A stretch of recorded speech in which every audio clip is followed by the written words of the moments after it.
প্রত্যেকটি সন্তানই তার মায়ের কাছে মূল্যবান, সেটা ছেলে হোক কিংবা মেয়ে। অথচ এই মায়েরাই কিন্তু আমরা অন্য মায়েদের কথা শুনাই ছেলে না হয়ে কেন মেয়ে হলো। কি অদ্ভুত, তাই না? আমরা নারীরাই মূলত নারীদের কাছে অবহেলিত, অমর্যাদার শিকার। আসলে আমাদের সমাজ ব্যবস্থা এরকম, আর সমাজ থেকে এই প্রথাগুলো কিন্তু কখনোই নির্মূল হবে না। সমাজ সৃষ্টি থেকে শুরু হয়েছে এবং সমাজ যেদিন নির্মূল হবে সেদিন এই প্রথাগুলোর বিনাশ হবে। সো হ্যালো এভরিওয়ান এন্ড আসসালামু আলাইকুম। নতুন একটা ভিডিওতে আবারও সবাইকে স্বাগত। আশা করছি আজকের ভিডিওটা সবার কাছে ভালো লাগবে। সকাল সকাল ঘুম থেকে উঠে আজকে চলে যাব শ্বশুর বাড়িতে, এই জন্য প্রিপারেশন নিচ্ছিলাম। আর সকালবেলা মাশাআল্লাহ ওয়েদারটা খুবই ভালো ছিল। আমাদের বাড়ি থেকে শ্বশুর বাড়ি যেতে কমপক্ষে 1.5 থেকে 2 ঘন্টা লাগে, আর 3টে গাড়ি চেঞ্জ করতে হয়, অনেক ঝামেলা। অনেকদিন পর তাহার সঙ্গে তাহার বাপের বাড়িতে যাচ্ছি, আর তার সাথে ছেলে প্রথমবার তার দাদা বাড়িতে যাচ্ছে। সব মিলিয়ে আলহামদুলিল্লাহ খুব ভালো একটা মুহূর্ত। আমার মেয়ের খুব ভালো অভ্যাস, সেটা হচ্ছে গাড়িতে উঠলেই সে ঘুমাবে। সেটা 1 ঘন্টা জার্নি হোক কিংবা 5 ঘন্টা জার্নি হোক, সে পুরো জার্নিটাই ঘুমাতে ঘুমাতে যাবে। তাই ওর সাথে কথা বলে ওর ঘুম থেকে ওকে দূরে সরিয়ে রাখা হচ্ছে। মাশাআল্লাহ রাস্তার দুইও পাশ প্রাকৃতিক সৌন্দর্যে ভরপুর। যতই আমরা সামনের দিকে আগাচ্ছি ততই ওয়েদার খারাপের দিকে যাচ্ছে। এক পর্যায়ে বৃষ্টি নামা শুরু হয়ে গিয়েছে, তাই আমাদের গাড়িটা বন্ধ করে দিল, কারণ অনেক বৃষ্টি হচ্ছিল। সেই অবস্থায় গাড়ি চলে আমরা সবাই ভিজে যাব।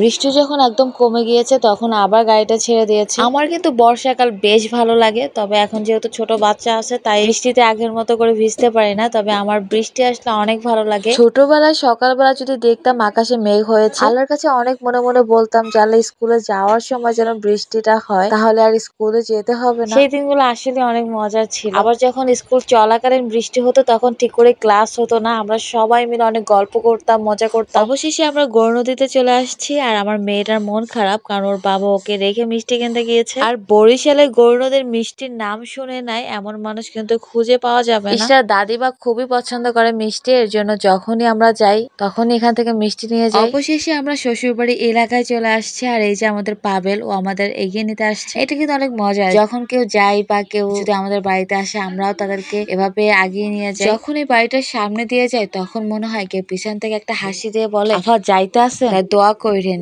আর মনে হয় দেখা হইবে না, আর বেশি দিন বাঁচবো না আফা। শিউলি আপা যতদিন বেঁচে আছে আপনার জন্য দোয়া অবিরত থাকবে। মহান আল্লাহ আপনাকে জান্নাতের সর্বোচ্চ স্থান দান করুন। এই মানুষটার মতন এত ভালো মনের মানুষ দুনিয়াতে খুবই কমই আছে। আসলে মহান আল্লাহ পাক মনে হয় কি যে ভালো মানুষদের খুব তাড়াতাড়ি নিয়ে যান। অবশেষে শ্বশুর বাড়িতে চলে আসলাম। ঘরে আমার রুমে ঢুকতে না ঢুকতেই দেখি এই দুটো বিড়ালের বাচ্চা। আলহামদুলিল্লাহ খুবই সুন্দর। দুনিয়ায় সব থেকে নিরাপদ জায়গা হচ্ছে তার মায়ের কোল। মা বিড়াল আর বিড়ালের বাচ্চাটাকে দেখলেই বোঝা যাচ্ছে। ইসরা তো বিড়াল পেলে মহা খুশি। আমার কাছে আবার বিড়াল ভালো লাগে না, কেমন যেন ভয় ভয় লাগে যে আচর দেয় না কি করে। আর ইসরা কি সুন্দর ধরে নাড়াচ্ছে, খেলতেছে। আবারও বৃষ্টি শুরু হয়ে গিয়েছে, আর আবার বৃষ্টির পানিতে অনেক ভালো লাগে। নিজের মতো করে আসলে বৃষ্টির পানি এরকম ধরার সুযোগ হয় না। আমাদের বোনদের লাইফটা অন্যরকম। আমরা শ্বশুর বাড়িতে যাই রিল্যাক্স করতে, বাপের বাড়ি আসি কাজ করতে, এরকম একটা বিষয় থাকে। আলহামদুলিল্লাহ বৃষ্টির পানিটা নিজের মতো করে একটু ধরতে পেরেছি, অনেক ভালো লাগতেছে। বোনকে ধরিয়ে দিয়েছি তার ভাইয়ের দায়িত্ব। এত সুন্দর তার সাথে গল্প করতেছে, দুষ্টুমি করতেছে। আমাদের ঘরে ছেলের সংখ্যা কম কিন্তু বোনের সংখ্যা বেশি, তাই অনেকদিন পরে একটা ভাইকে পেয়ে তারা তো অনেক খুশি, তারা অনেক মজা করতেছে। ওকে আমি ভালোবেসে টুনি বলি কারণ ও এত চিকন। ওকে তো মানে এক কথা হচ্ছে মডেলদের বডি, ওর এত চিকন। এরপর আমরা সবাই মিলে একসাথে বসে লবণ দিয়ে করম চা খেয়েছি, তবে করম চা গুলা কাঁচা ছিল। করম চা গুলা মারাত্মক টক ছিল, যেটা ওদের মুখে থেকে তাকালেই বোঝা যায়। এই হলো আমাদের জান্নাত পাখি, যে কিনা 1 সপ্তাহ আগে কিডন্যাপারের হাতে পড়েছিল ঢাকা এয়ারপোর্ট থেকে, কিন্তু এই মেয়ের সাহসিকতার কারণে ওকে আমরা ফিরে পেয়েছি আলহামদুলিল্লাহ। আমার মতন আপনারা কে কে শুনেছেন যে তাল গাছে আর তেঁতুল গাছে ভূত থাকে? আমার শ্বশুর বাড়িতে তাল গাছ আছে, তাও আবার ঘরের সামনে, এর সাথে আবার ঘরের কোণে আছে তেঁতুল গাছ, যেটা আমি যখন বাড়িতে থাকতাম তখন আমার খুব ভয় লাগতো। যেহেতু গ্রাম অঞ্চল খুব একটা কারেন্ট থাকতো না, রাতের বেলা মনে হতো তাল গাছ আর তেঁতুল গাছ থেকে ভূত এসে আমার দরজায় বাড়ি মারতেছে। আজকের ভিডিও এতটুকুই। আমাদের ভিডিও যদি ভালো লেগে থাকে তাহলে অবশ্যই পেজ ফলো করতে ভুলবেন না, আর কে কোথা থেকে আজকের ভিডিওটা দেখেছেন অবশ্যই কমেন্ট করে জানাবেন। আবারও ধন্যবাদ জানিয়ে আজকের মতো বিদায় নিচ্ছি। সবাই ভালো থাকবেন, সুস্থ থাকবেন এবং আমাদের পেজের সাথেই থাকবেন। আল্লাহ হাফেজ।